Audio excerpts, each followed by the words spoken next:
Oddly enough, due to McCain, I know where Wasilla is. That's what I said the first time Amos told me that. I was like, "Oh, yeah, I know where that is.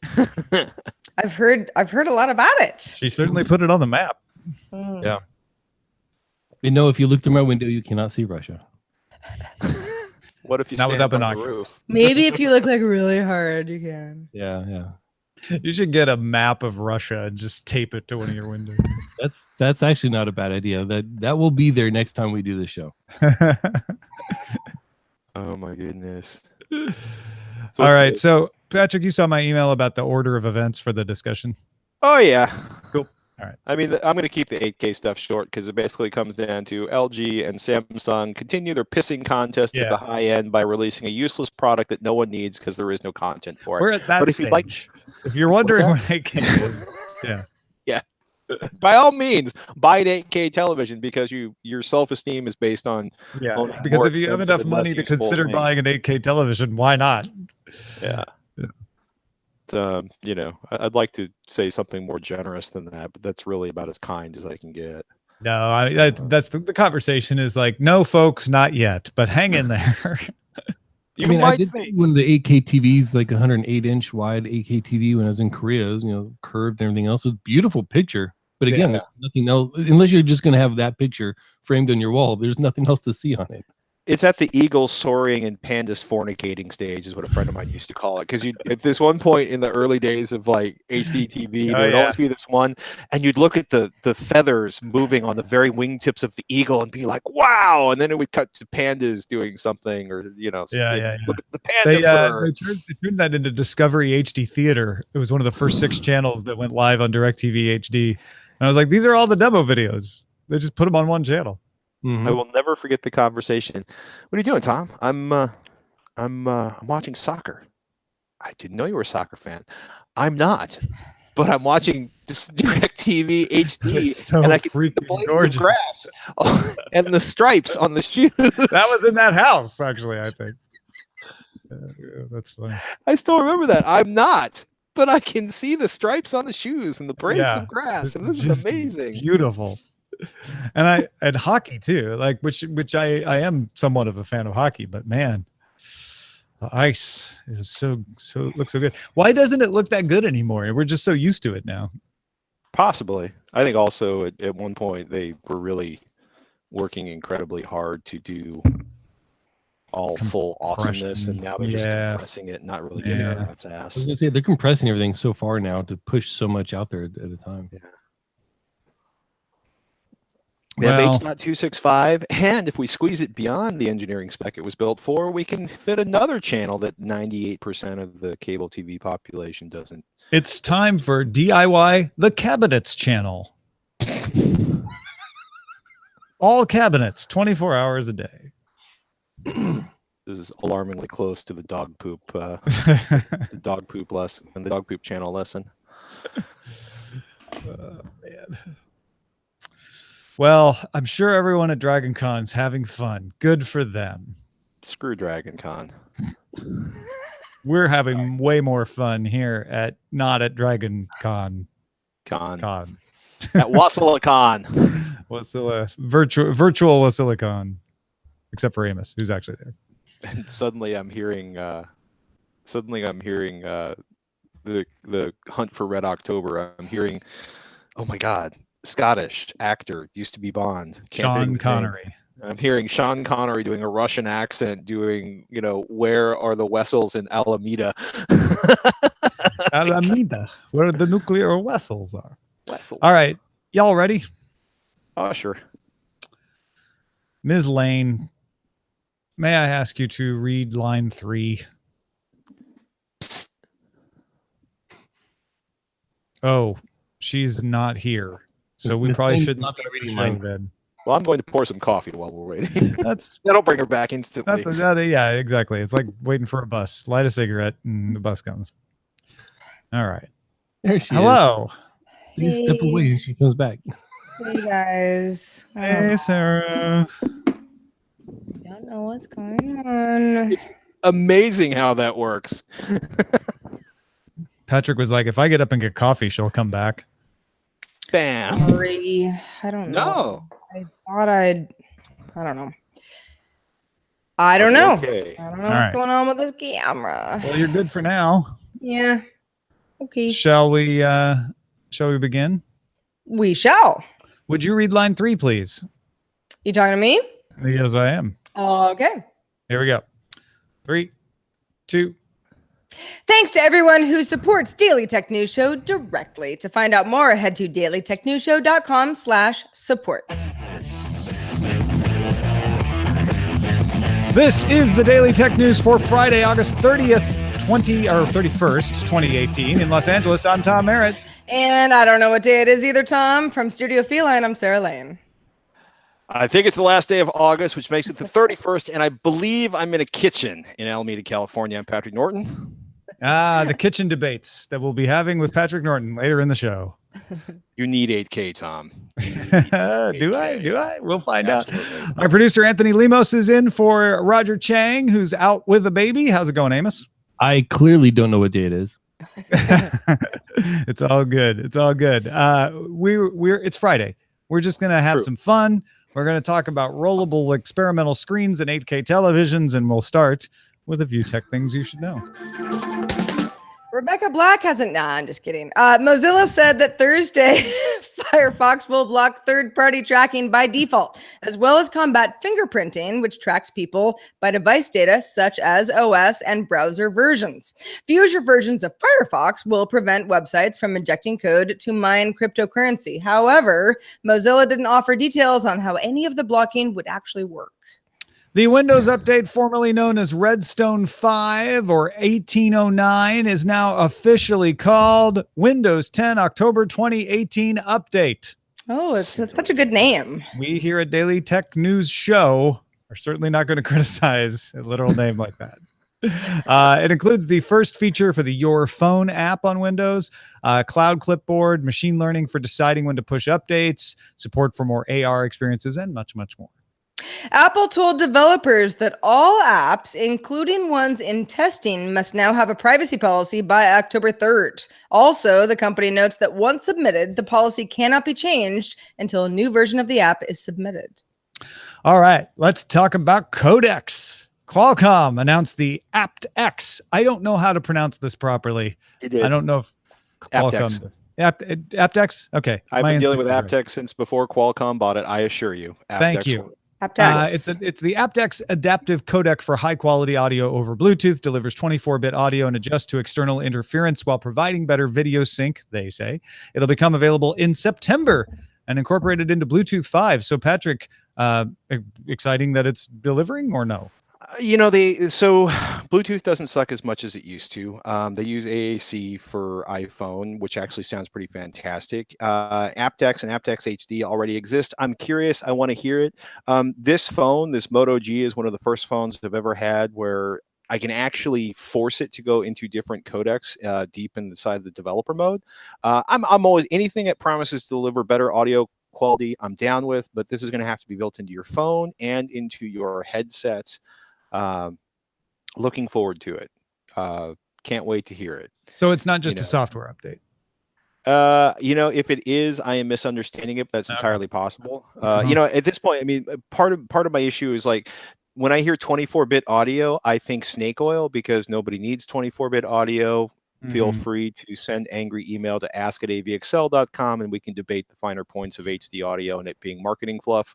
But I actually, wireless audio has gotten so much better. I'm just stoked that aptX and Qualcomm Qualcomm is still pushing aptX to deliver more better. Yeah. So. And as we're going to talk a little later on the show, wireless earbuds becoming more and more common from better and better manufacturers. So you need the codec to go along with that, right? It never hurts if it works. Well, I hope you're all enjoying rumor season, which has really... Is that like Robin season? Yeah, sure. I don't know. It's some sort of season. It's fall. We've got a new Apple event coming up. 9 to 5 Mac now swears. They swear. They have pictures of a gold iPhone to be called the iPhone XS. XS, and the Apple Watch Series 4 with an edge-to-edge screen. And a user on Reddit posted pictures supposedly of the Google Pixel 3 with no notch and 2 bezels. So XS makes sense because this would be the S generation. They go every other generation. There's the generation and then the S, and last time was the iPhone 10. So this would be the 10S. But of course, everyone's going to call it XS because it's going to be really expensive if this ends up being the name. Get it? Excess, like excessive. Right. I mean, I don't know. When I hear XS, I think of the band. New sensation. Right. Well, that's an excess.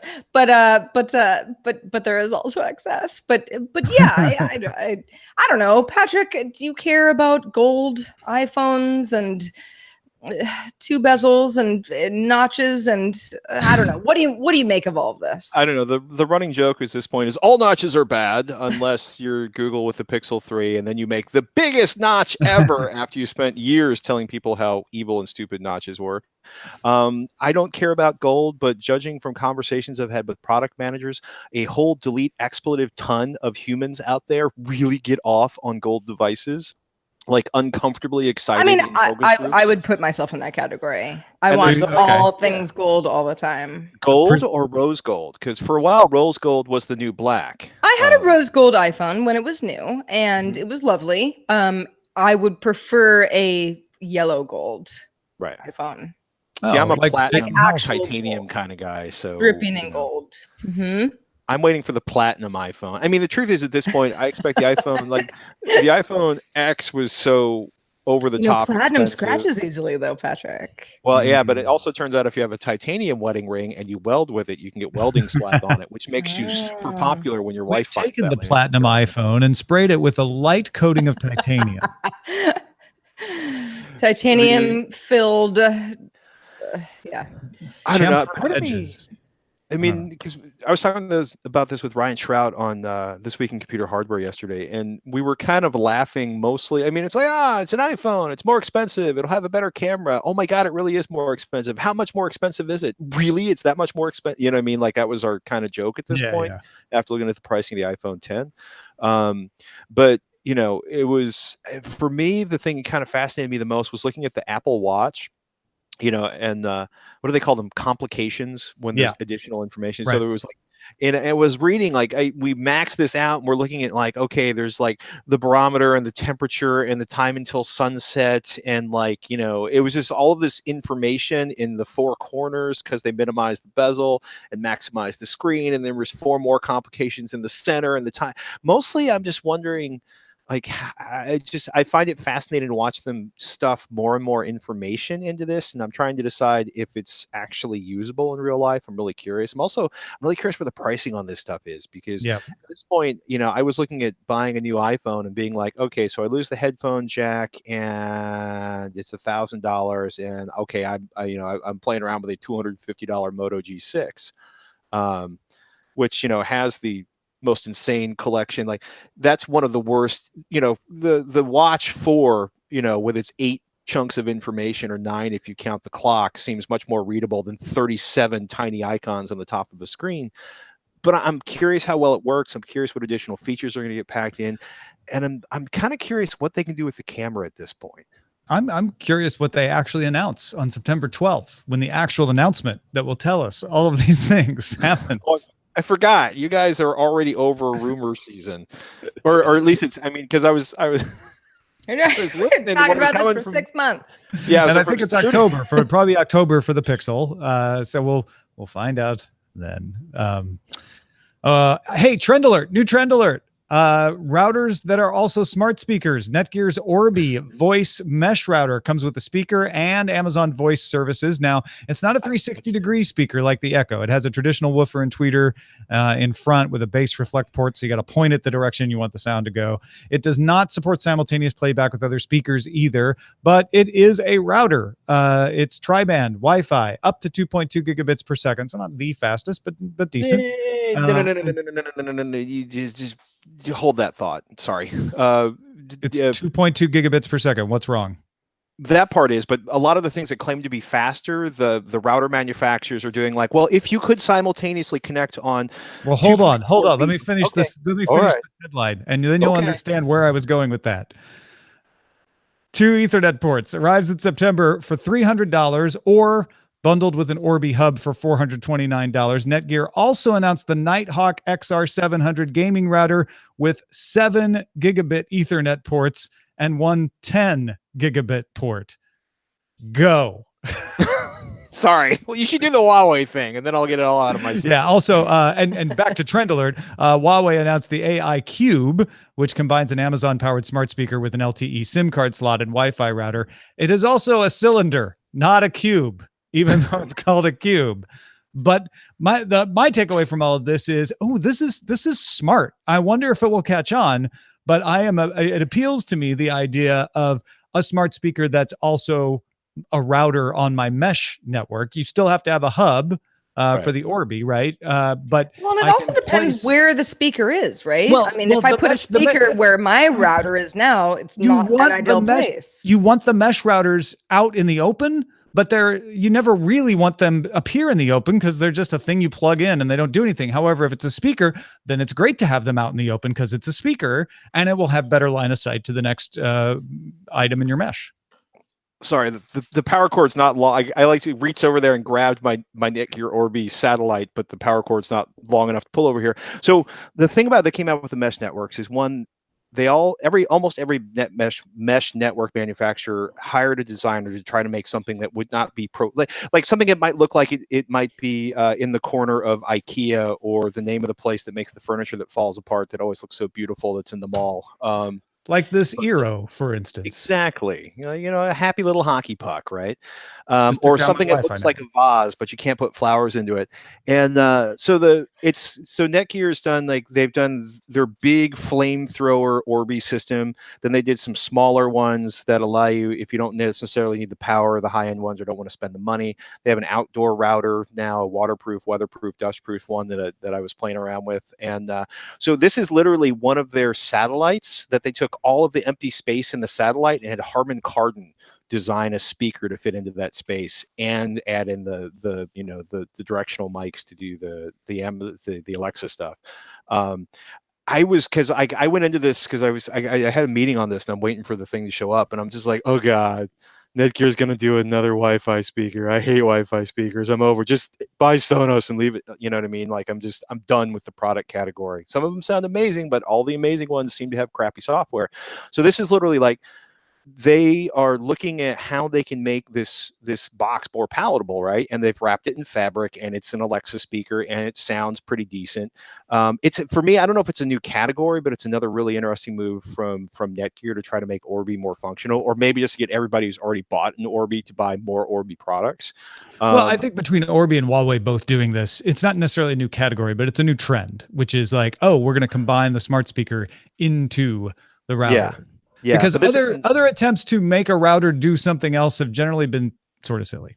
Yeah, and this one. I was going into this thinking this is going to be awful, and I walked out of the room thinking like, okay, you know what? Because I literally have, one sitting on a table, in my kitchen, where it connects to a computer and another thing, and that actually wouldn't be a bad place to have music. And I've seen Netgear Orbis that are sort of tastefully sort of there's a bunch of pictures on the desk like at grandma's house, except oh my God, it's your generation now doing the grandma photo thing on the side table by the front door, and they sort of hid it in there. So I think it's something that could be useful.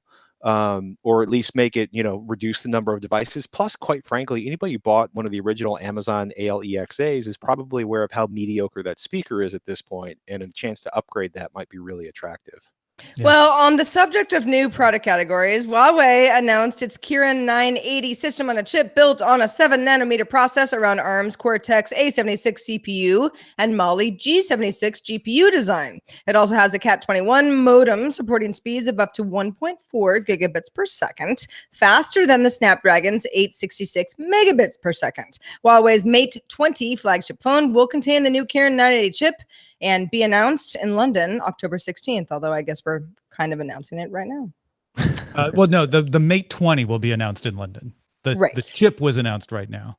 I guess the Mate 20 details will be announced in London. If exactly. That makes sense. Exactly. Yeah. Hey, go Huawei, I guess. Competition for Qualcomm. And the Snapdragon's been out for a little longer, so it's not like Kirin's lead will last forever. Scientists at Queen's University Human Media Lab in Kingston, Ontario, built a prototype 2K touchscreen they're calling Magic Scroll. The 7.5-inch screen can be rolled up into a cylindrical casing, but the screen stays on the outside of the case and can be used as sort of a cylindrical smartphone and then unrolled if you need to use it more like a tablet. The team presents the project at the Mobile HCI Conference on Human-Computer Interaction in Barcelona next month. It's kind of cool. It's obviously 2K. It's low the resolution. It's real bulky right now because it's a prototype. But look past all that. Would you want a cylindrical object that you could use as your smartphone for just, little things? And then, I want to see the full video. You unwrap it, basically. You unfruit roll up it. Every time I hear about this sort of like the rolling up feature of an upcoming smartphone or tablet or whatever, I'm like, do I need this? This seems silly. Where am I to put it? I don't need it. Like, what cylindrical thing would fit in any apparatus that I'd carry things in? However, I've never seen this in the wild. I don't know one person who's ever shown me how this works well. So I want to reserve judgment until I see how much it will improve my life. Because I think this is one of those things where the form factor makes no sense to me because I don't know how it will improve my life yet. I'm sitting here trying to think about that, to think about what my use case, because they say, you can keep it in cylindrical form and answer the phone with it, but I guess that sounds so weird to me. It's like I would rather unwrap it and have it folded and use it folded, which they also showed answering a phone call that way. I think that makes more sense. I don't know. At this point, every time I look at my wife's like iPhone 5S, the little tiny one, or the SE, I mean, and then I go to find my reading glasses, and then I realize I might actually need a magnifying glass in the reading glasses. The idea of having something that's that delete expletive big. Delete expletive apparently being the word of the day for me, or the phrase of the day. Just having a big screen is a lot more attractive to me than it would have been 5 or 6 years ago. Before I started wearing reading glasses. But yeah, I'm with Sarah. Like, you have this big stripe down the middle. It's sort of, flopping down in the back. There's lots of things. Prototype though. They'll clean it up. I'm with you. I'm very curious to see if they can make it into, because that's a really big tube. That's more like a beer can than, I was thinking you guys are talking about the thin tube and answering the phone, and I'm like, this doesn't really go in your pockets. It's more like an elegant, like Bob Barker's microphones that were like 3 feet long and a ½ inch thick. Like, I'm thinking I'm going to be elegant with my giant beer can next to my head. They have to present first, and then they can start. Listen to you. You're all faithful in the future. These are scientists. This isn't a company putting out a product. Come on. I know. I mean, I don't feel very faithful in this, honestly. But again, this is because I look at specs on paper and I go, I don't know, that sounds complicated. However, I think that having multiple form factors for a single device probably a great idea. It's just that I don't know anybody who has shown me that this will improve my life yet. So we're still kind of on the precipice of the multi-form factor smart devices. Well, if you know what it's good for, email us feedback@dailytechnewsshow.com. In the meantime, if you want to keep up on all this stuff every day, there's a quick way to be smart. Check out Daily Tech Headlines. You can get all the headlines each day in about 5 minutes. Just subscribe to dailytechheadlines.com. All right, we're going to wrap up a little bit of the big news coming out of IFA. Patrick's been keeping up on it, and one of the big things that we saw were a couple of 8K TV announcements. Now, it's not the first time we've seen 8K announced, but in the past, it's always been coming soon. How much closer did we get to here this time? I think we're in the you can't afford it, but someone or the guy that owns your company. But somebody could, yeah. But somebody could, right? Well, it's for a while. It's been in the look at the magnificent 8K television, and then at CES, we saw a couple things, and I want to say about a year ago there was like, if you have house money, we can get you an 8K television, and now it's actually, to use highly technical marketing terms, the pissing contest between Samsung and LG has moved into an entirely new area, which is, moving the entire population of people that haven't gotten on to 4K HDR TVs yet into 8K TVs, at least the high end. I'm guessing most of these are going to cost in the $20,000-$25,000 range. Not a lot of pricing information out. From what Robert Heron has said when we were talking on AVXL, he doesn't expect the LG OLED stuff to be much smaller than the giant television that they're showing off now, this crazy 88-inch television. Samsung should be able to shrink their 8K TVs down a little bit faster. They're doing QLED, the quantum dot stuff. Mostly these are jostling to see who can be, they're both trying to get there first. There's fundamentally no content for either one of these. You don't need 8K. Most people still haven't upgraded to proper HDR. I remember, like, part of me, I was reading stories out of IFA, and part of me is like, wow, this is really, manufacturers are treating this like there's more announcements coming out of IFA, it feels like, because it's less congested than CES. So part of me is like, I really got to pay more attention than IFA than I would have in the past. And two, I was kind of fascinated that both LG and Samsung decided to announce these products now, because they're super early.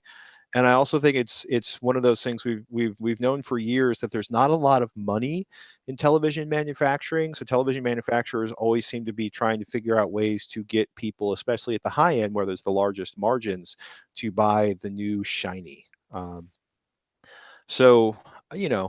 Yeah, I felt like this was a setup this was the tossing the ball in the air so they can hit it at CES with some kind of price and shipping details, because they didn't have those this time. No, and the truth is like, these are going to look beautiful, right?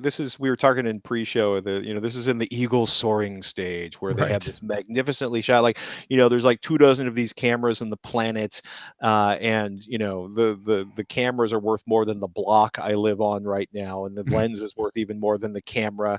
But like, we talked about in the early days of HDTVs, before you could actually buy like a 1080p HD TV, you'd see the eagle soaring, and you'd be looking, there was always this side shot, so you could see the movements of the feathers and the breakdown of the wing, and be like, wow, this is so incredible. Or the conversation you and I had where I called you up, I'm like, what are you doing? And I'm like, or you're like, I'm watching soccer, and I'm like, I didn't know you liked soccer. And you're like, I don't, but I can see the blades of grass and the stripes on the shoes, and this is so beautiful.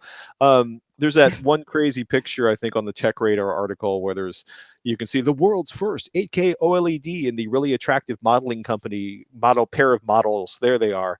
Like, wow, I love you even more now that I've seen this magnificent 8K imagery on this OLED TV. That's the LG one right there. Actually, was that the one where they tweaked the caption? No, it was The Verge that did it, where they tweaked the caption with the woman saying, "I'm leaving you and you're not listening to me because you're too distracted by this 8K TV." That pretty much sums it up. I mean, they're neat technology demonstrations. If you get a chance to look at one, it's like that first time you got to look. These are incredibly dense. There's like 33 million pixels in there. Or more. There's just a staggering number of pixels. Are going to be, even on an 88-inch TV, they're going to be incredibly small. If you want to zoom and enhance, boy, 8K TVs are real good at that.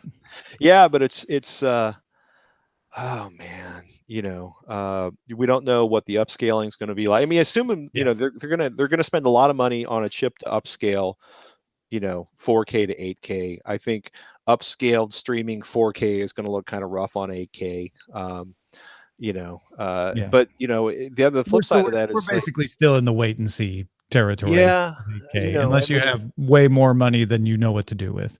In theory, we're like 4 or 5 years away from 8K being the standard, but I'm not. I feel like there's so many people that are behind on 4K and HDR. I find it difficult to believe we're going to be going to 8K in the next 3-4 years. All right. Well, let's finish up with the wireless earbud trends, because and we talked about a couple of these on the show, but Audio Technica has a couple, Sennheiser has a couple. It seems like like true. They're calling them true wireless because they don't have a wire connecting the two earbuds. The AirPod style for you Apple fans is really settling in.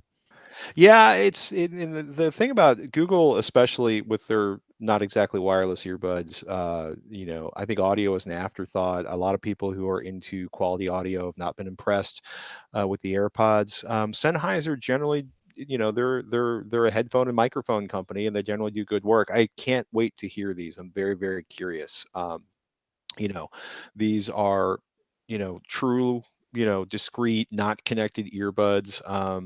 They're going to be somewhere in the $300 range. They're promising, 4 hours of listening, 12 hours with the case. The ones you're seeing right now, if you're watching the video, that's Audio Technica.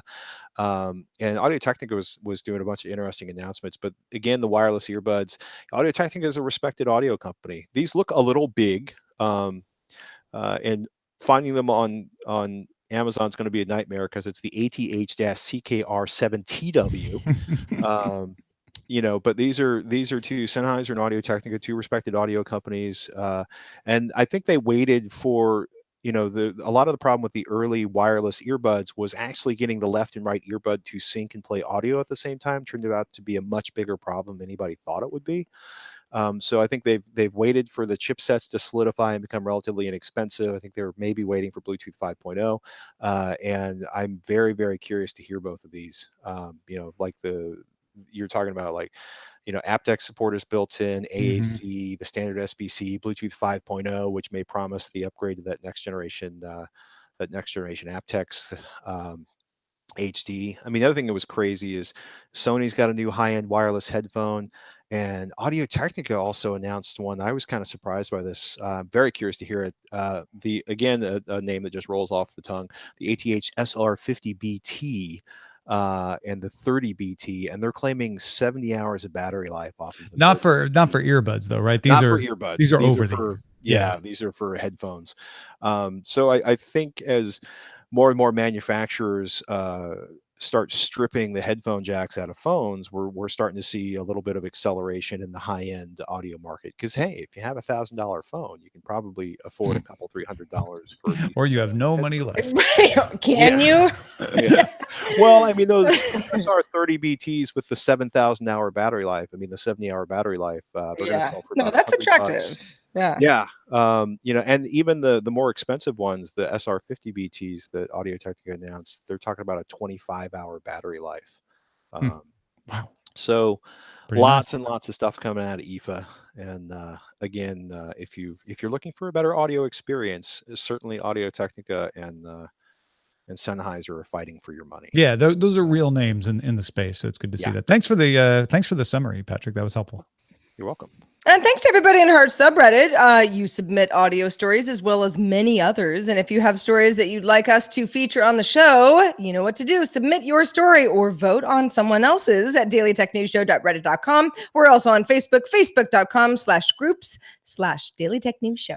But their emails also come in, and then we read them on the show. Exactly. Yeah, we're not, email still. We're cool with that. Timmy D actually had a really, really good response. The conversation we had the other day about Google adding veteran search result functionality. Timmy said, this is something that veterans should know about, a program from the University of Syracuse called Onward to Opportunity. It's free for veterans or active duty or reservists or National Guard and their spouses. Offers training and certification in several areas, including IT, that's cybersecurity, cloud services, programming, project management, Six Sigma, etc. They also partner with other veteran support groups to provide mentoring, coaching, and placement recruiting help. I recently used them to get my CISSP, and they're extremely supportive and helpful. Any veterans and their spouses that are looking to change careers or get certifications should at least check them out and see if they might be able to help you. The website is Onward to the number 2 opportunity -vctp.org. We'll put those that in our show notes as well. And I know Amos, before the show, you said this is actually a really good resource. Yeah, this is one of those things that would be great for. Let me hit the little button there. great for people that have that are transitioning out like I was or I am. And during the 1 week long presentation that I went through a couple weeks ago, this wasn't mentioned at all. So it kind of shows just how fractured all the information out there is. And also, I was looking around, and this is, as far as I can tell, it's a really great program. Most of the things are in IT and program management, or in management in general. But if you're into those areas, looks like a great opportunity. And I'll follow up with this company and get back with you guys on my experience with it. But it looks amazing.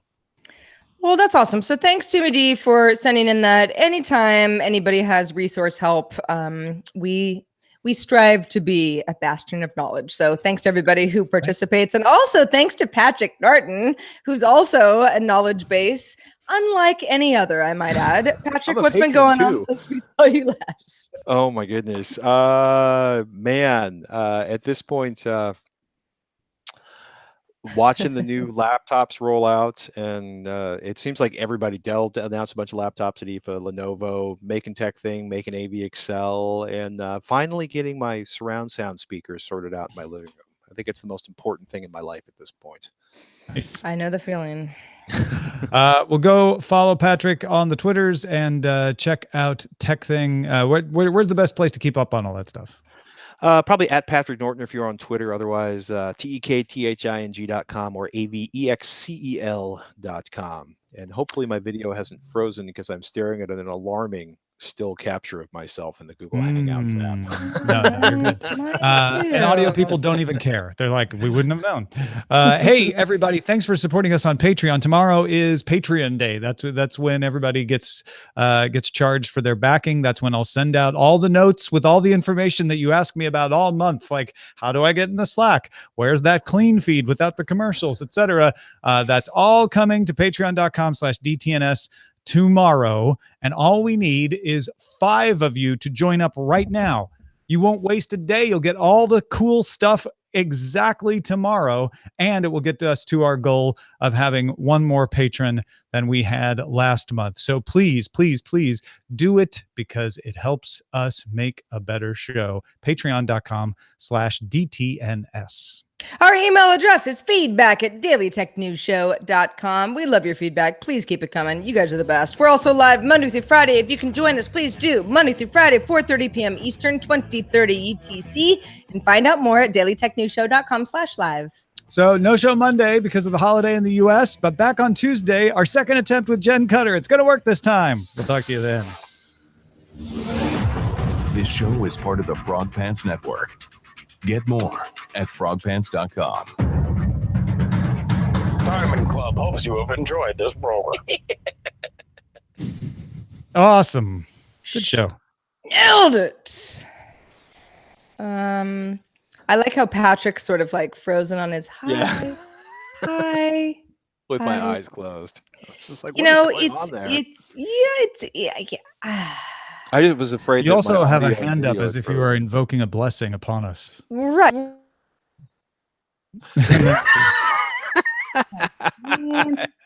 Hangouts. I want love to- technology. I want to grab you. Are you still using the Logitech stuff, Sarah? I mean, our camera, yes. No, the software, the Logitech software. No. Oh, that's so it's not that anymore. I think it's Hangouts. But and the only it shouldn't be Hangouts though. Doing that, that's really unusual. Huh. Apparently my camera crashed on this Lenovo I'm testing. Or maybe it is. Thank goodness most people listen on audio. Like 70% of the people don't even care about these camera problems. And once this video froze, I tried to keep up a picture of the web page that we were looking at, but Yeah, that's fine. Thank you, and I'm terribly, terribly sorry. No, That's like so I just said, 70% of the audience does not even care. Right. And the 30% that even look at video, most of them have it minimized. They're doing something else anyway. They're just using it to listen. I know. Somebody was like, "Why are you bagging on Skype all the time?" I'm like, "Because I use Skype." Here's the thing I've found. It's all of them. There isn't one. It's software. Software and networking and streaming are complex things, and none of them do it right. So people are like, oh, I don't use Hangouts. It sucks. I'm like, well, then what do you use? Well, I use this other thing, and it works perfectly all the time. Well, no, it screws up. I'm like, yeah, see, exactly. My point, sir. My point. We haven't matured the technology to a solid state yet. I don't mean solid state, but I mean like a state where everything is solid. No, I was with you. The thing more like steady state. Oh my goodness. Like a Steady state. Yeah, there you go. I'm still trying to wrap my mind around how many things got announced at IFA this week. Yeah, I know. It felt almost CES like the number of things that came out. I have this feeling there may have been like, it's either leading up to a really epic CES or CES. We're going to basically be looking around at the beginning of the end of CES this year. It's a tide shift. Yeah. Yeah. No, I was saying the other day, I remember the folks from IFA through the Showstoppers people got a bunch of us analysts and journalists together one time in San Francisco and said, how do we get you to come here and cover this? And we're like, get companies to make announcements. I mean, it's not like a special secret. Like, we go where the news is. So if you can have the companies making news, then you'll find a bunch of journalists show up. And it seems like over the past 10 years, that's exactly what they've been able to do. Yeah. Interesting. Oh my goodness. So Patrick, what is on tap for your weekend? Oh, so 8K stuff. Yes, I'm going to be installing my 8K television after I sell my children's kidneys. Dan, need them. No, actually, Sarah starts a job. My Sarah starts a job on the 10th, so I'm going to be the primary homeschool parent, and doing a lot of that make you the principal? Working on the house. I'm the principal. And the superintendent? What are we calling this episode, by the way? 8K to nowhere. Yeah, I was right. Sarah's the principal. I'm the teaching assistant, maybe. We I'm have the TA. What a mesh speakers are. What a mesh speakers are. That's pretty good. I like that. I like that one. Let's do that. That was brought to us by Mojam. Well done, Mojam. He's a maker of good titles, that Mojam. So I don't know if I, brag about this all that often, but I pride myself on a person who never gets sick, never have colds, I never have the flu. I don't worry about germs. All of those things that other people get all the time, I never do. I sense you pride going before a fall here. Until yesterday. And you know the feeling, where you're like, ooh, it hurts to swallow all of a sudden. And then you're kind of like, now like a weird other part of my body is like sore. Why am I so tired? Like, why am I weepy? My legs are kind of sore. Weird. Yeah, like I'm sick. I'm sick. And I hate to admit it because I like to think that I am this person who has the immune system of a bull, and I just never get sick. It's probably been, not even kidding, 7 years since I've been ill. Wow. I'm gonna and you tend to think like you've figured it out. I'll never get sick again. Yeah, I'm sick. And like the roof of my mouth is very sore. Isn't that weird? It's like it's uncomfortable and hard to eat and makes no sense. RDT2 wants to know if you picked it up at the dog park. I don't know. Were you drinking out of bowls other dogs were drinking? Should I not do that? It's probably not a great idea. No. Yeah. Okay. You might have parvo. I don't know. I remember also the phase when at one point like every kid and I don't know. I think all the kids were like rubbing against each other's faces before leaving the daycare, the preschool. Yeah. He came home wrecked like every 3 weeks for like 6 months, and after that things were kind of chill. But I just remember being like, how long can this terrible spate of vomiting and fevers go on? So now, you've been unsick for 7 years, I feel like I'm going to start stalking you and you know. Well, don't stalk me until throwing I'm a child well at you.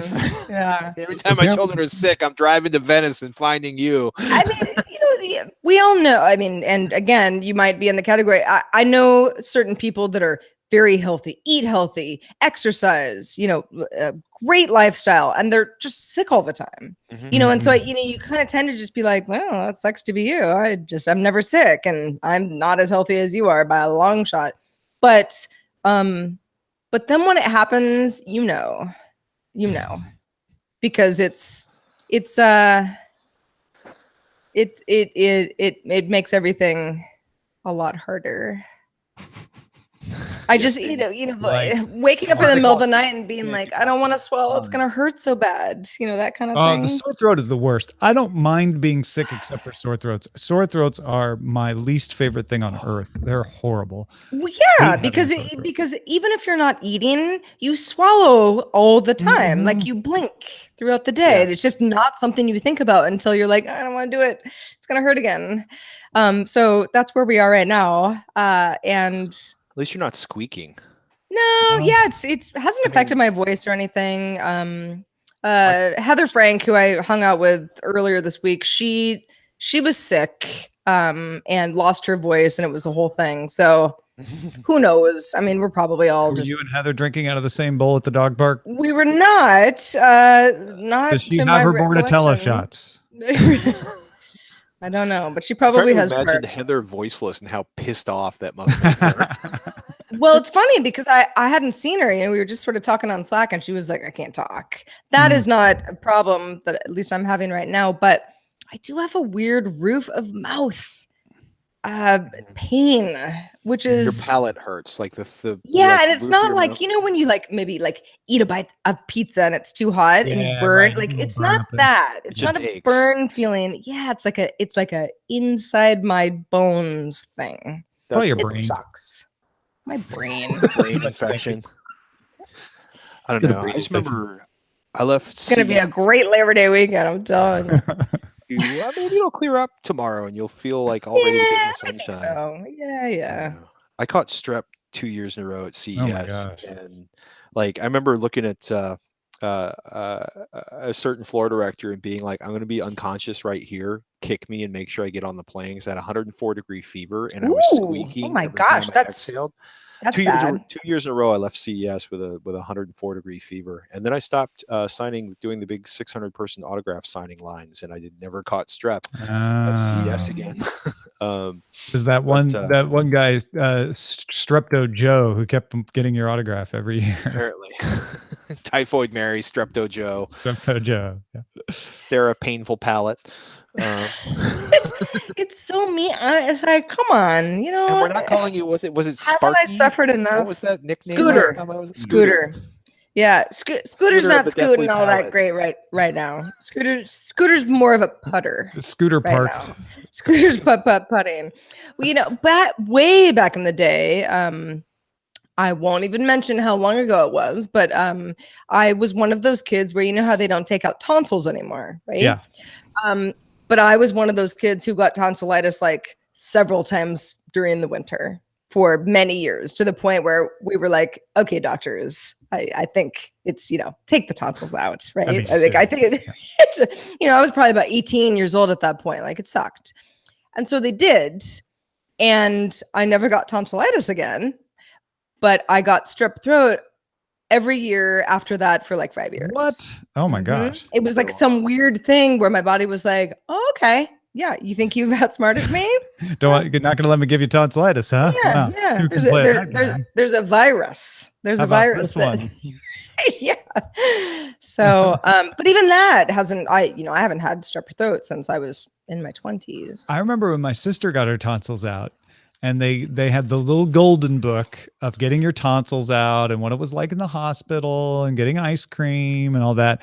And my parents showed me the book. That's all a bunch of hooning. Well, no, they showed me the book, and they're like, this is, you're going to have to do this too in a few years. So be brave like your sister. And I was like, oh, but I get ice cream. Okay. It was all working. Sure. Never had my tonsils out. Also, between the time of my sister getting them and the time they would have taken mine out, they changed the policy. Right. And I don't know. I mean, if you're 6 and you get your tonsils out, it's probably, I don't know. I was an adult. I was literally 18 years old when this happened. But I will tell you, you don't want ice cream. You don't want anything. You want to die. It is not fun. Talk about get it away. Yeah, talk about not wanting to swallow. It was, in fact, it was my first experience I ever had with Vicodin, and I was like, well, this isn't the drug for me. Because I'm still in pain and now I'm also sick. Oh no. Sounds But the little golden book said you'd enjoy the Vicodin. Nah. I don't remember the little golden book on Vicodin. Yeah, we missed that chapter. Little golden book of Soma. Your back won't hurt. You get ice cream and you'll be addicted to opiates. Flippin' Jimmy will bring you some Vicodin. And if you don't sell 800 of the pills, they're going to take the other out of your hide. To pay for your hospital bill, you'll need to sell Vicodin. Yeah. Yeah, it's I never missed my tonsils. It was great to never have tonsillitis again. But yeah, I do remember soon after, I healed up, it was like, well, hold on a second. Something feels like I'm getting tonsillitis again. Oh no, Sarah, that's just strep. That's strep throat that you have now. Now that's what you get. I was laughing so hard. There's I can't think of the hospital was down in the Castro, and I don't think anybody in San Francisco knows it's there that doesn't live in the Castro. And I got back. It was like Sunday morning. I was back from CES, and I was like, okay, I gotta do something, because I was literally squeaking, and this tonsil was like the size of a golf ball. Are you talking about the one on like Castro and Deviz? Or yeah, Castro and Deviz are the same. So like it's at the top of the hill. No, it's a little farther gray down. Building. Oh, okay. I can't. It'll take me a minute to figure out the whatever. It's a small hospital, but there's like one doctor and there's like a nurse, and my friend drops me off there. And like my neighbor drives me down, and like basically is like opens up the window, has me like hang my head out because he's very kind of germophobic. And I get there, and the doctor's like, I'm super slick, like 38, and I make a lot of money in San Francisco, and I'm pretty. And he's just like, you probably just have a viral infection, and there's nothing I can do. And as he's doing this, he's lazily pulling his light pen out, and he's like, and you probably have a viral infection, and oh, that's a bacterial infection, and I'm going to give you something for that. It was still one of the funniest. Like, how do they look different? Well, because you see white splotches in the throat usually. Yeah, bacteria. It was, it was hysterical. I think pus from where your body's fighting the bacteria, but yeah. There was a lot of that, but that's a story we won't tell in front of you. I love that. I'll take you to the doctor, but please hang your head out the window. I mean, literally, he was a sweet guy. This is the last thing you want to do if you have a cold, right, or something. It's like, let me get lots of fresh air. At that point, I was so desperate to like move some sort of healing forward. I didn't care. I mean, this was also around the time that Paul Block thought I was sandbagging on coming in because I was sick, and he's like, "You're going to be in here on Wednesday, or there's going to be trouble." And I swear to God, I had 103-degree fever. I do not know how I drove to the office, and I was sitting there in the corner shaking. I was so physically ill, and I'm staring at Paul in this meeting, and like we get like 3/4, like the end of the meeting. He's like, "Your eyes are swimming in your skull. Go home." I'm like, "Don't ever question that I'm sick." Well, video folks, I hope you've enjoyed these tales. Audio folks, stick around for pus-free stories. I didn't bring up the pus. You brought up the pus. Come on. It was all Don't say the P word.